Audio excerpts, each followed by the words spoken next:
हल्की हल्की सी वर्षा हुई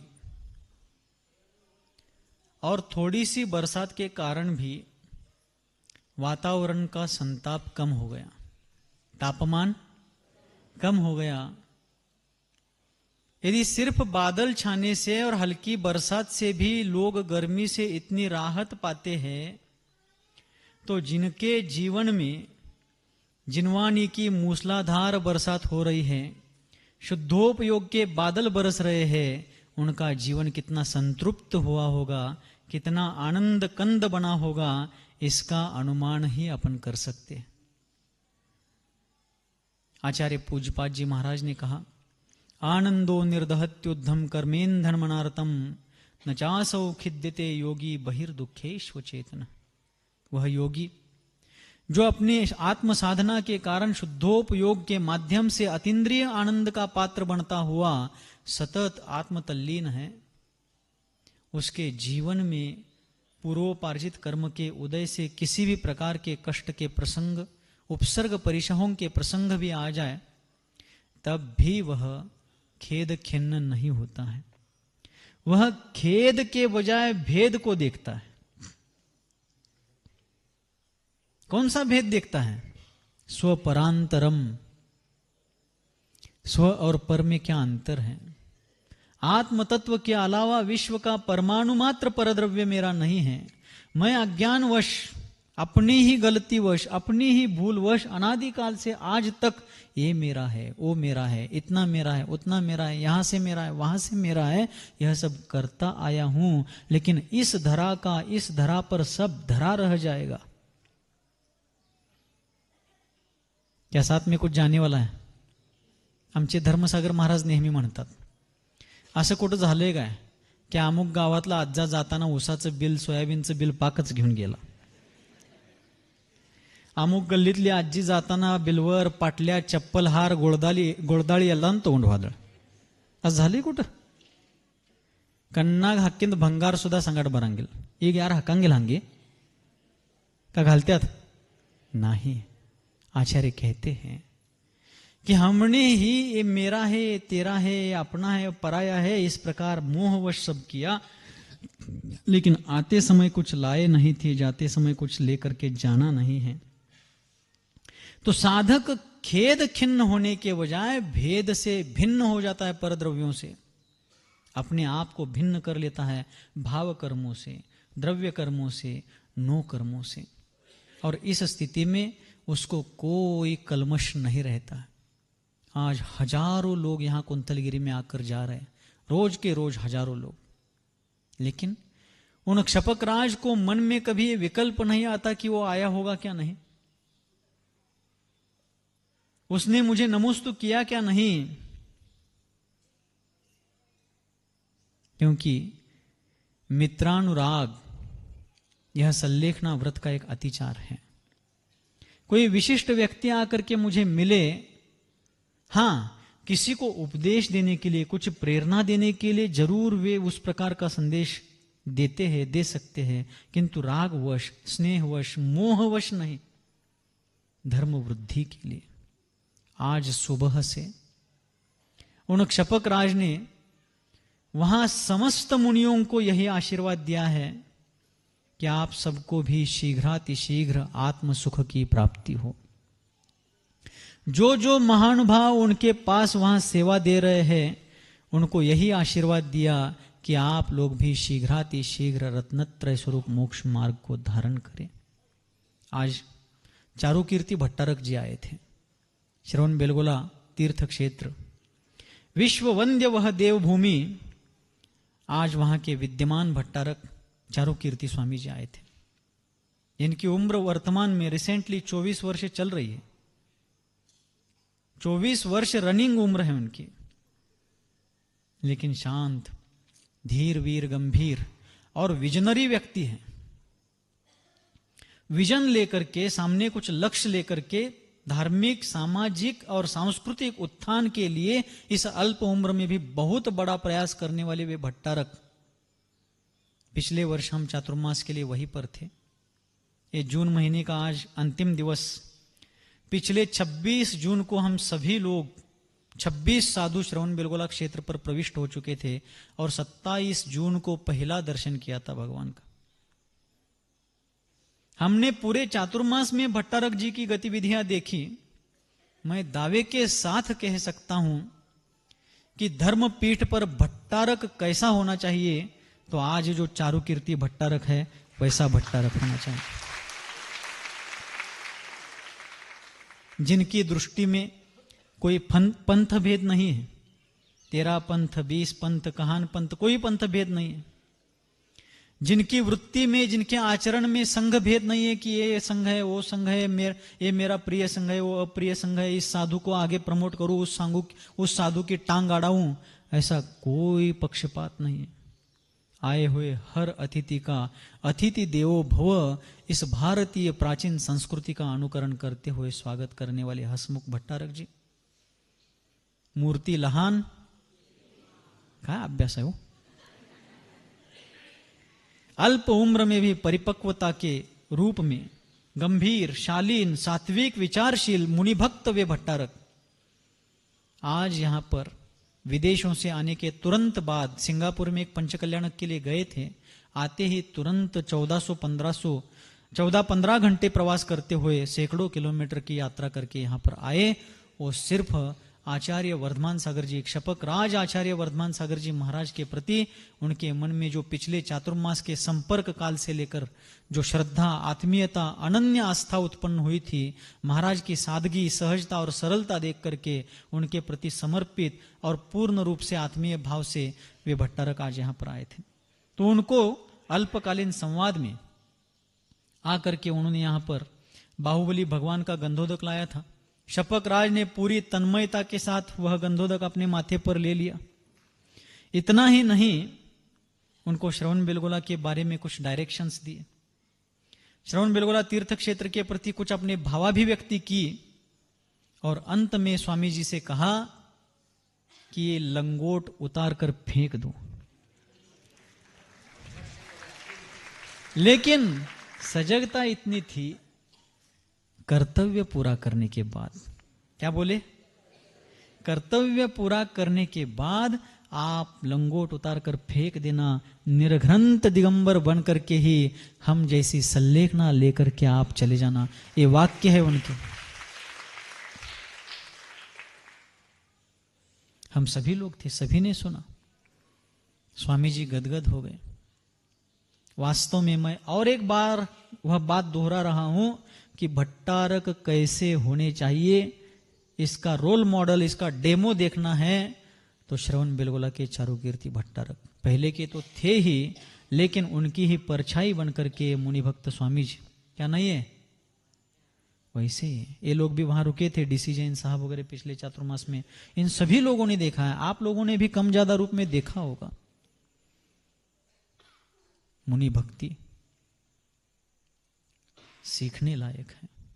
वहां से आते समय सिर्फ इतनी बड़ी संलेखना चल रही है, मैं नहीं जाऊंगा तो कहीं ना कहीं कोई ना कोई टिप्पणी करेगा, ऐसी कोई औपचारिकता लेकर के नहीं आए थे। पूरे विनय के साथ आने के बाद केशर लाया था उन्होंने, साथ में केशर।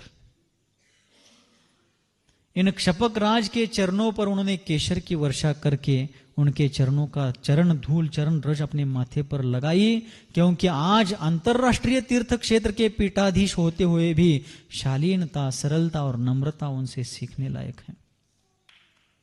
छल कपट, मायाचार और दांवपेच वहां दूर दूर तक नहीं है। ऐसे भट्टारक, तो उनको उन्होंने कहा कि आप अवश्यमेव दिगंबर मुद्रा धारण करके आना। फिर स्वामी जी ने बताया कि मैं गुरुकुल को और विस्तार रूप दे रहा हूं। गुरुकुल में 2031 में महामस्तकाभिषेक होने वाला है, उसके पहले 1000 विद्यार्थी वहां पर होने चाहिए, ऐसा विजन हमने रखा है। तब उन्होंने कहा कि विद्यार्थियों को आप जो अच्छे संस्कार दे रहे हैं, विद्यालयीन शिक्षा के साथ साथ अच्छे संस्कार दे रहे हैं, उसके साथ साथ आप विद्यार्थियों को थोड़ा बहुत शास्त्र का ज्ञान भी प्राप्त होता रहे, इसका प्रबंध कीजिए। देखिए, संलेखनाधारी साधक जाते जाते भी आध्यात्मिक, अपने आध्यात्मिक उत्थान के साथ साथ सांस्कृतिक और सैद्धांतिक रक्षा और प्रचार प्रसार का संदेश देते हुए जा रहे हैं। क्यों?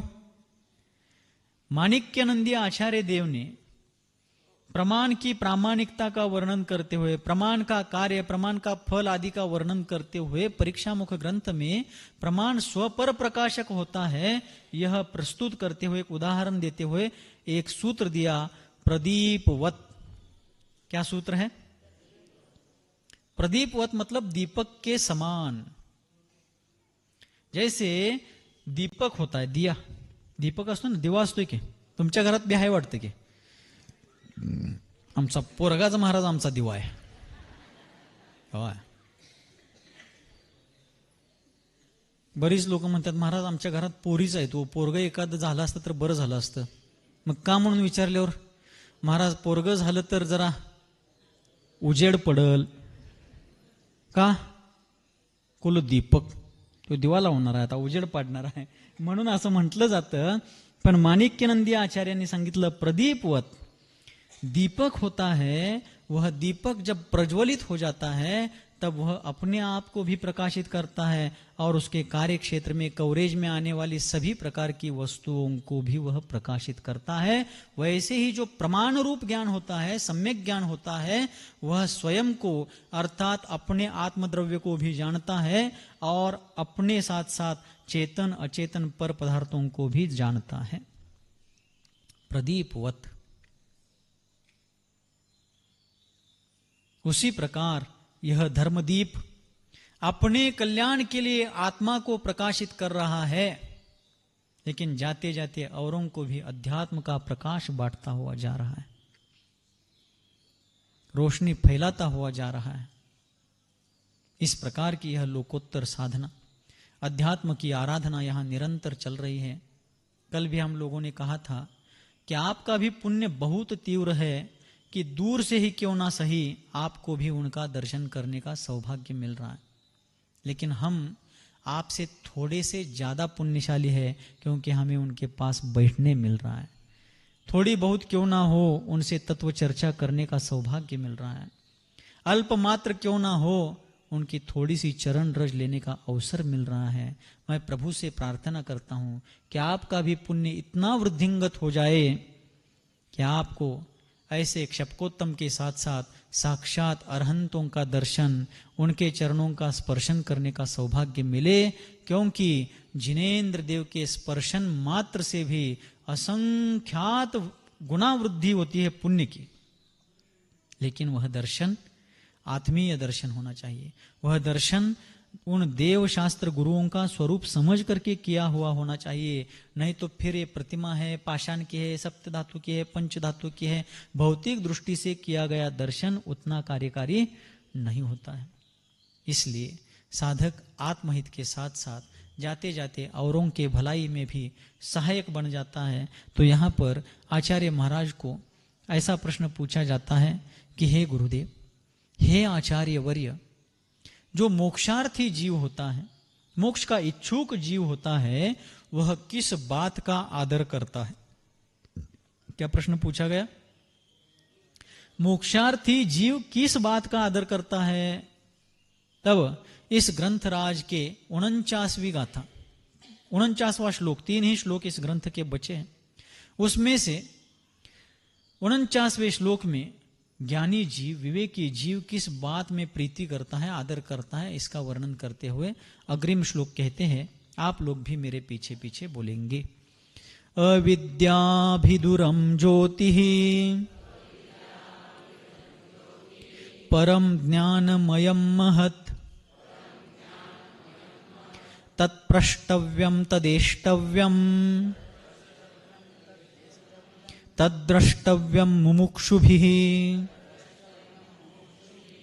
अविद्याभिदुरं ज्योतिः परम ज्ञानमयं महत् तत्प्रष्टव्यं तदेष्टव्यं तत्प्रष्टव्यं मुमुक्षुभिः. आचार्य कहते हैं अविद्या अभिदूरम, अज्ञान रूप अंधकार को नष्ट करने वाली. अज्ञान को किसकी उपमा दी है? अंधकार की. यह अज्ञान रूप अंधकार जो है, जो 3 लोक में फैल चुका है, और उसी अज्ञान रूप अंधकार में वास्तविक सन्मार्ग प्राप्त नहीं होने के कारण अनंत संसारी जीव दर दर की ठोकरें खाते हुए संसार भ्रमण कर रहे हैं, चारों गतियों में अपरिमित अवर्णनीय दुख का सामना कर रहे हैं। और इस प्रकार उस अज्ञान रूप अंधकार को नष्ट करने वाली वह परम ज्योति ही आत्मा की उत्कृष्ट ज्योति। ये कौन सी ज्योति होती है आत्मा की उत्कृष्ट ज्योति? तो आचार्य कहते हैं महत ज्ञानमयम। ज्योति का मतलब यहां दीपक की ज्योति होती है, मोमबत्ती की ज्योति होती है, और किसी प्रकार की ज्योति होती है, ऐसा नहीं समझना। क्यों? दीपक ज्योति है, मोमबत्ती की ज्योति है, और किसी की ज्योति है, वह सब पौद्गलिक है। क्यों? पुद्गल के 10 प्रकार के पर्याय बदल. कंटाळा आलाय का? गोष्ट सांगू राजाराणीचे? नंतर सांगणार आहे. पुद्गल के 10 प्रकार के पर्यायों का वर्णन आचार्य महाराज ने तत्वार्थ सूत्र में किया है, द्रव्य संग्रह में किया है, और भी आगमों में किया है. शब्द, बंध, सौक्ष्म, स्थौल्य, संस्थान, भेद, तमश्छाया, तपोद्योतवंतश्च. उद्योत अर्थात प्रकाश. तो यह पुद्गल की पर्याय है. अभी जो प्रकाश है, सूर्यास्त के बाद अंधकार हो जाएगा. ये प्रकाश है, अंधकार है, ये सब किसकी पर्याय है? पुद्गल की है. लेकिन ये प्रकाश दीपक का जो है वह पौद्गलिक होता हुआ भी आत्मा की ज्योति का मतलब है ज्ञान की ज्योति, अर्थात ज्ञानमयी आत्मा. तो आत्मा का ज्ञान कैसा है?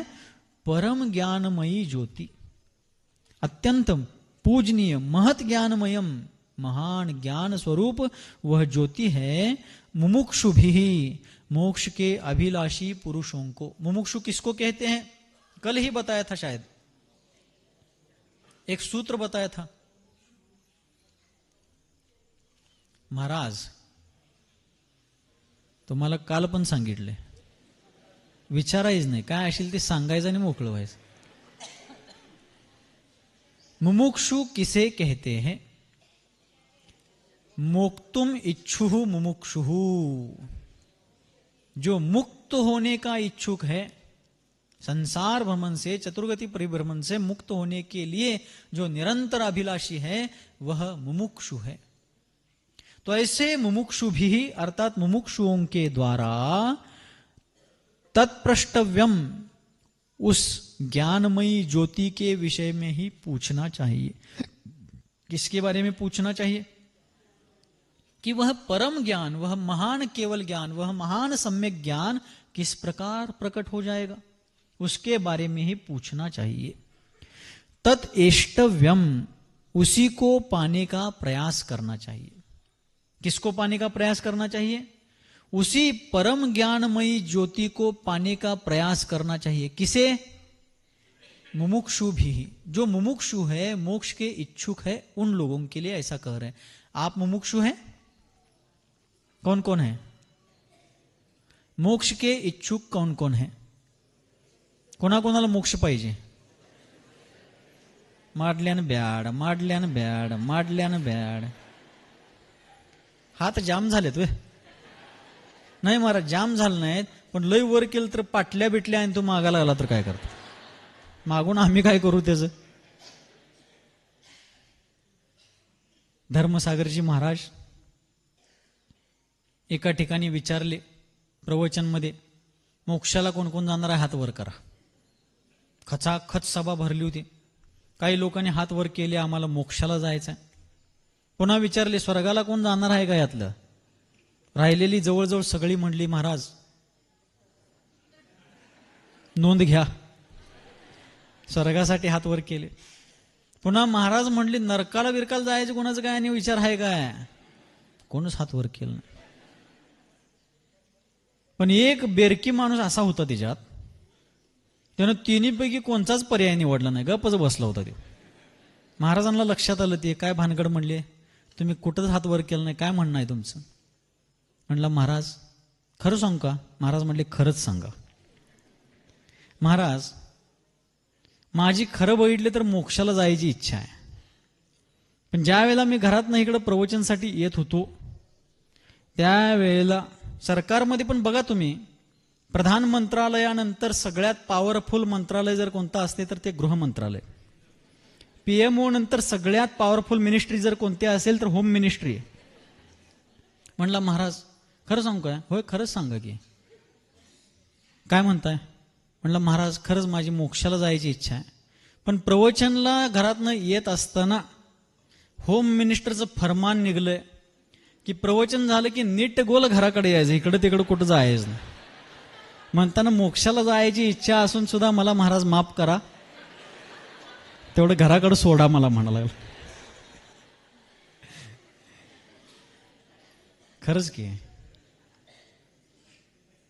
इसलिए आचार्य कहते हैं कि हर भव्यात्मा को उसी केवल ज्ञानमयी ज्योति का, उसी परम ज्ञानमयी ज्योति का, महत ज्ञानमयम, उस महान ज्ञानमय परम ज्योति का ही ध्यान करना चाहिए, उसी के विषय में पूछना चाहिए और तत् द्रष्टव्यम, उसी का दर्शन करना चाहिए.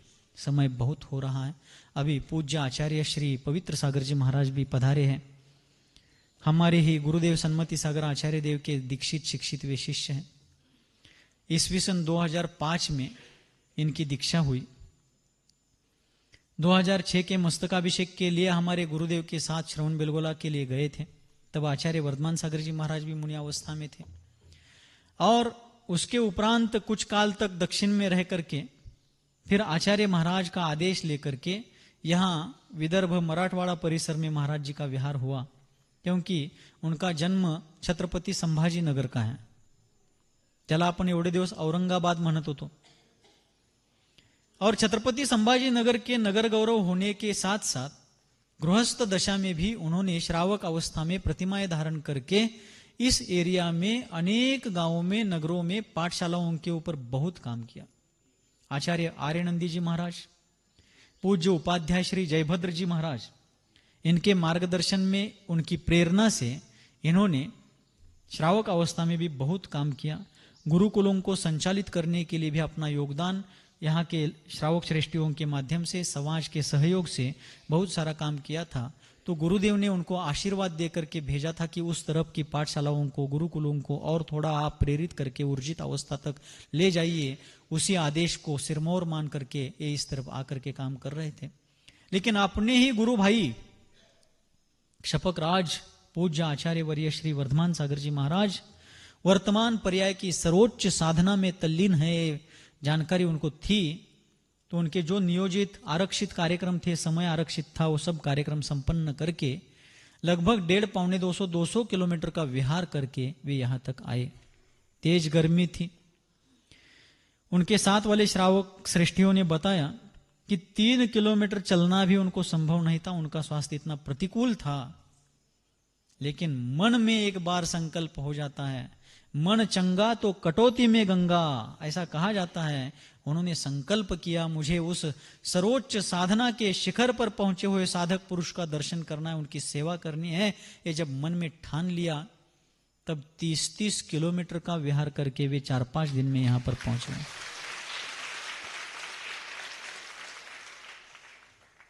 किसी विचारक ने एक जगह पर कहा है, हार तब होती है जब मान लिया जाता है. कड़ा लगले? हार तब होती है जब मान लिया जाता है, जीत तब होती है जब ठान लिया जाता है. जब एक बार मन में ठान लिया जाए कि मुझे करना ही है, तब किसी भी स्थिति में व्यक्ति उस साध्य को सिद्ध करता है. महाराज जी का प्रवचन भी अपन सुनेंगे. बहुत अच्छे उपदेशक हैं, कुशल प्रवचनकार हैं, पाठशालाओं के प्रणेता हैं, गुरुकुल शिक्षण प्रणाली के ऊर्जा स्रोत हैं. ऐसे महाराज कल यहाँ पर आए हैं, उनका भी प्रवचन सुनना है. बस कुछ प्रसंग बता करके बात पूरी कर रहा हूं. यहाँ आचार्य कहते हैं कि सभी मुमुक्षुओं को उसी एक परम महत ज्ञानमयी ज्योति की चर्चा करनी चाहिए, उसी के बारे में पूछना चाहिए, उसी को देखना चाहिए और उसी को पाने के लिए उसका ध्यान करना चाहिए. आज सुबह क्षपक राज उस साधना के शिखर पुरुष के सामने, वर्धमान सागर जी महाराज के सामने हम लोग बैठे थे. उनको ध्यान सुनाया जा रहा था, ध्यान सूत्र बताए जा रहे थे. सिद्धांत सागर जी महाराज, मैं, हम दोनों सुना रहे थे. बाकी मुनि संघ भी बैठा था. पवित्र सागर जी आचार्य महाराज भी विराजमान थे। और उसी दरमियान उनके हाथ को मैंने दोनों हाथ में लिया। देखिए क्या आत्मशक्ति होती है, ऐका लागले सगळे? आत्म सामर्थ्य क्या होता है, उसका जीवंत दर्शन करना है तो यही पर करना है। उनका हाथ मैंने अपने दोनों हाथों में लिया था और ध्यान कराते कराते मैंने कहा कि क्षपक राज, मृत्यु निकट आया है, बहुत निकट आया है, लेकिन आप इतने प्रसन्न दिखते हैं। क्या आपके मन के किसी कोने में भय की कोई आशंका वगैरह है क्या? इतना मेरा वाक्य पूरा होना ही था, एक झटके में 5G नेटवर्क की स्पीड से भी ज्यादा मेरा हाथ उनका हाथ, अपना हाथ मेरे हाथ से निकाल लिया और मुट्ठी कस करके कहा, आने दो उसको। क्या बोले? 3 बार हाथ हिलाए ऐसे, आने दो उसको। हमें कोई शंका नहीं थी कि उनके मन में कोई डर होगा, लेकिन उनकी भीतर की ऊर्जा का दर्शन हमें करना था, क्योंकि वे हमारे सिर्फ चार्जर नहीं है, वो टावर है, टावर। उनकी स्फूर्ति को और वृद्धिंगत हुआ देखना था। याची देहा याची डोळा। मैंने कहा मन के किसी कोने में है, मृत्यु निकट आया है, काया क्षीण हुई है, आवाज ज्यादा निकल नहीं रही है।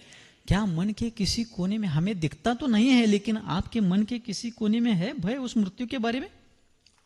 आने दो उसके। बोले 3 बार मुट्ठी कस करके 3 बार हाथ हिलाए, बोले आने दो उसको। देखिए कहां से आ रहा है साहस? तो आचार्य पूज्यपाद देव कहते हैं, न मे मृत्यु कुतो भीतिर, न मे व्याधि कुतो व्यथा, ना हम बालो न वृद्धो हम, न इवैतानि पुद्गले।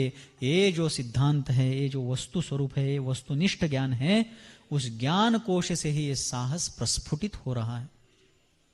मैं भी मरने वाला हूं, आप लोग? महाराज घास आहे काय त्या मरणाचा, आम्हाला हात लावायचा? मैंने बार बार कहा है कि तद्भव मोक्षगामियों को छोड़ करके जिसने जन्म लिया है उन सबको मरना है। कम से कम उस भव में तो मरना ही, अगला आगे देखा जाएगा। लेकिन मरना है तो कैसे मरना है, तो वो यहां सीखना है। आज मृत्यु भी गदगद है कि ऐसे व्यक्ति को ले जाने का अवसर मुझे आज मिला है, ऐसे साधक को छूने का सौभाग्य मुझे मिला है। ये सोच करो मृत्यु भी भीतर से झूम रहा होगा। देखिए यात्रा कराने वाली बसें होती हैं, सर्वसामान्य व्यक्ति कोई भी हो, उनको ले जाते समय उस यात्रा के संचालक को कोई बुरे भाव तो नहीं होते हैं, लेकिन नॉर्मल भाव होते हैं। लेकिन वही उस बस में, उस गाड़ी में कोई अत्यंत विशिष्ट पुण्यशाली जीव हो, उसको ले जाते समय ड्राइवर को, चालक को, संचालक को, मालिक को, सबको लगता है कि आज ये व्यक्ति हमारी गाड़ी में बैठा है। तो यमराज को भी लग रहा होगा, आज तक सर्वसामान्यों को मैंने बहुत बार लाना ले जाना किया है, आज हमारे वाहन में वो व्यक्ति बैठा है जो हमसे डरता नहीं बल्कि हमें ही डरा रहा है। मृत्यु भी आज गदगद होकर के धन्यता का अनुभव कर रहा होगा। आज सबको उन्होंने बार बार कहा कि सभी लोग अपने आत्महित में दक्ष रहना, सभी को आत्म सुख की प्राप्ति हो। कितने ही लोगों को दीक्षा की प्रेरणाएं दी उन्होंने, अब उन सबका वर्णन करने के लिए समय नहीं है। इसलिए उनके मुख से जो कुछ भी निकल रहा है, अपने कल्याण के अलावा जो कुछ औरों के लिए वे बोल रहे हैं, सिर्फ रत्नत्रय स्वरूप मोक्ष मार्ग के बारे में, स्व पर कल्याण के बारे में ही उनकी वाणी सिर्फ खिर रही है। ऐसा वह महात्मा आज हमारे बीच में अल्पकाल के लिए क्यों न हो है। कुआं होता है, कुआं, विहिर, भावी, कुएं में पानी का निरंतर निकास नहीं होता है तो उसके ऊपरी परत पर, पृष्ठ भाग पर काई जमती है। काई मतलब शेवाळ, कोप्पे मास। कन्नड़ भाषೆಯಲ್ಲಿ शेवाळಗ ಏನು ಅನ್ನುತ್ತಾರೆ? कोप्पे मास ಅನ್ನುತ್ತಾರೆ, शेवाळ साचलेला। और उस काई के नीचे मछलियां हैं, कछुए हैं और कुछ जीव हैं, लेकिन ऊपर की काई इतनी घनी है कि उसके कारण सूर्य प्रकाश अंदर जा ही नहीं रहा। आचार्यों ने उदाहरण दिया है ये शास्त्रों में। और संयोग से सूर्यास्त के बाद बारिश का मौसम होता है, तेज हवा आंधी के कारण ऊपर से कैसे क्या पता एक पत्थर उस कुएं के किनारे से घसीट करके उस कुएं के जल में बहुत ऊंचाई से गिरता है, और उस पत्थर के भार से वो काई 1 सेकंड के लिए फट जाती है। उतने में ही बिजली चमकती है, उतने में ही क्या हो गई, बिजली चमक गई। एक क्षण भर के लिए जलचर जीवों को प्रकाश का दर्शन हुआ, तब भी उनकी आंखें चमक उठी। अब कुछ क्षण के लिए हमारे लिए धर्म सूर्य प्रकाश देने के लिए उपस्थित है, लेकिन हमारे संपूर्ण जीवन को प्रकाशित करके जा रहा है। आप सभी लोग मनोभाव से उनका दर्शन कीजिए। उनकी संलेखना जैसे हो रही है वैसे ही हमारी हो, ऐसी भावना भाई हम भी कर रहे हैं। एक प्रसंग बता करके पूरा कर रहा हूं। सन 1983 में 1983 में सम्मेद शिखर जी के पाद मूल में ईसरी बाजार में जो शांति निकेतन आश्रम है, अपना ही जैन आश्रम है, जहां पर आदरणीय श्रद्धेय गणेश प्रसाद जी वर्णी जी की समाधि हुई है, वहीं पर ज्ञान का अमर कोश श्रद्धेय जिनेन्द्र वर्णी जी की भी समाधि हुई है। जिनेन्द्र वर्णी जी की जब संलेखना समाधि चल रही थी तो साक्षात आचार्य विद्यासागर जी महाराज वहां पर थे। उनके ही मार्गदर्शन सानिध्य में वह समाधि साधना चल रही थी। वर्णी जी क्षुल्लक अवस्था में थे और आचार्य विद्यासागर जी ने उनको दीक्षा देकर के उनका नाम रखा था क्षुल्लक सिद्धांत सागर जी महाराज। वर्णी जी की समाधि जब चल रही थी तो उनकी विशुद्धि, निर्मलता, सहजता, आत्मशांति और सजगता को देख करके आचार्य विद्यासागर जी महाराज ने वर्णी जी की संलेखना के उपरांत जो सभा हुई थी, श्रद्धांजलि सभा, उसमें स्वयं आचार्य विद्यासागर जी महाराज ने कहा था कि मैं भी प्रभु से प्रार्थना करता हूं कि मेरी जब भी समाधि हो तो इन वर्णी जी जैसी समाधि हो। अब वर्णी जी की जैसी समाधि तो हमने देखी नहीं, लेकिन हम देशभूषण कुलभूषण भगवान से, बेलगोला के बाहुबली भगवान से प्रार्थना करते हैं कि हमारी ही नहीं, आने वाले सभी मुमुक्षुओं की समाधि यदि किनके जैसी होनी चाहिए तो शपथ राज आचार्य वर्धमान सागर जी महाराज जैसी होनी चाहिए। इसमें परमाणु मात्र अतिशयोक्ति नहीं है। कितनी सावधानता, कितनी जागृति, कितनी आत्महित की तत्परता, तो ऐसी साधना समाधि हमारी सबकी हो। इन्हीं मंगलमय भावों के साथ बोलिए गुरुवर आचार्य भगवान श्री सन्मति सागर जी मुनि महाराज की, क्षपक राज आचार्य वर्य श्री वर्धमान सागर जी मुनि महाराज की, उनके उत्कृष्टतम संलेखना महामहोत्सव की।